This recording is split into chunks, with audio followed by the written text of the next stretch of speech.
दोस्तों, अगर आप फॉर्म भरने जा रहे हैं, आपके सामने एक एरर आ रहा है जहां लिखा है claim is not allowed since A previous joint declaration account claim already in process. तो इसका ये मतलब बनता है कि आपकी कोई पुरानी पेंडिंग रिक्वेस्ट लगी हुई है जो आपने करेक्शन के लिए लगाई थी, और अब ये उस रिक्वेस्ट की वजह से आपको पैसा निकालने नहीं दे रहे हैं।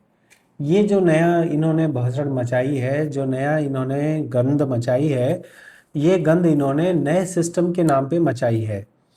ऐसा एरर 1 जुलाई 2026 से पहले नहीं आता था। जो नया मॉडल आया, नया सिस्टम आया, उसमें इन्होंने एक से एक वाहियात चीज़ें डाली हैं, जिससे लोगों का जो है पीएफ निकालना बहुत मुश्किल हो गया है। मैंने अपने चैनल पे 3 जुलाई से ही ये एरर्स की वीडियो डालना शुरू कर दिया था, लेकिन मेरी उम्मीद थी कि ये जल्दी ठीक हो जाएगा, लेकिन मैं गलत था। आज 20 दिन से ज़्यादा हो गए हैं और हर वो एरर जो कि पहले दिन आ रहा था वो आज भी आ रहा है। उसमें कोई भी कहीं भी सुधार नहीं हुआ है। तो अगर आप इस तरह के एरर से को देख पा रहे हैं, तो आपको ये करना चाहिए कि आपको कोशिश करनी चाहिए कि अगर जॉइंट डिक्लेरेशन में जाइए, अगर वहाँ आपकी रिक्वेस्ट पेंडिंग में पड़ी होगी तो उसको डिलीट कर सकें। अगर आप तो उसको डिलीट कर दीजिए ताकि आप पीएफ निकाल सकें। और अगर वो आगे बढ़ चुकी है, अगर वो कंपनी के पास या पीएफ ऑफिस के पास पेंडिंग है, तो कंपनी और पीएफ ऑफिस को जहाँ भी पेंडिंग हो वहाँ बोल सकते हो कि भाई मेरी रिक्वेस्ट आपके यहाँ पेंडिंग है, उसको ओके कर दीजिए। ये काम होना मुश्किल होता है क्योंकि कई बार कंपनी नहीं सुनती या पीएफ ऑफिस नहीं सुनता। इस काम में मैं आपकी कोई मदद नहीं कर सकूंगा, मैं आपको बस जानकारी दे रहा हूँ कि ये एरर क्या है, इस एरर का मतलब क्या है, और इस एरर को आप कैसे सॉल्व कर सकते हैं। अगर आपके अंदर दम हो तो आप कंपनी में और पीएफ ऑफिस में जाके इस बारे में सॉल्व करा सकते हैं। अगर दम नहीं हो तो आपको राम भरोसे इंतज़ार करना होगा। जब कंपनी का मन करेगा, जब पीएफ ऑफिस का मन करेगा तब वो करेंगे। अगर नहीं मन करेगा तो 1 साल, 2 साल, 4 साल तक भी आपका वो पेंडिंग में पड़ा रह जाएगा, तो आप पीएफ नहीं निकाल पाएंगे। अगर इस बारे में आप पीएफ ऑफिस में बात करना चाहें तो पीएफ ऑफिस का नंबर मैं आपको दिखा रहा हूँ, जो कि है 1471447 और अगर आप इस पर टच करते हैं तो आपको पीएफ ऑफिस के अलग अलग क्षेत्रीय कार्यालय के नंबर मिलते हैं। ये क्षेत्रीय कार्यालय के नंबर आप अपने नो देख सकते हैं, ढूंढ सकते हैं, मैं लिस्ट लगा दूंगा। और मान लीजिए कि आपका मुंबई वाला पीएफ ऑफिस आपके कंपनी का है, तो मुंबई वाले ऑफिस में कॉल करके पूछिए कि मुझे ये एरर आ रहा है, मुझे आप बताइए कि इसको कैसे सॉल्व करेंगे।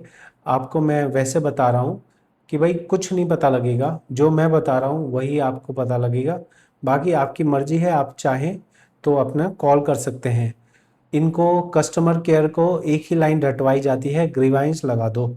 और ये जो ग्रीवाइंस है, ये कुछ ऐसे गूगल पे आप लिखोगे पीएफ ग्रीवाइंस तो ये वाली साइट आएगी, इसको टच कर दोगे।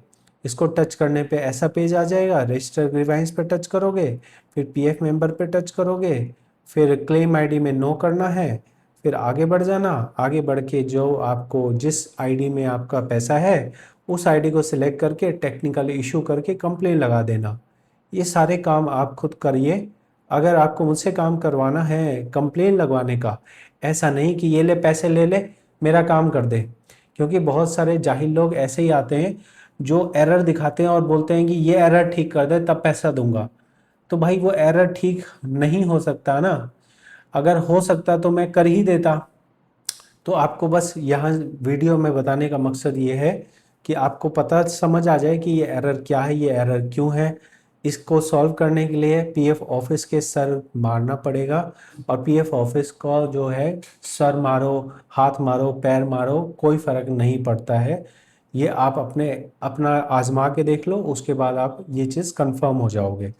अगर फ्यूचर में आपको पीएफ से जुड़ी हुई अपडेट्स चाहिए तो आप हमारे चैनल को फॉलो कर सकते हैं, जिससे भविष्य में आने वाली और वीडियोस जानकारी आपको देख के समझ आ जाए।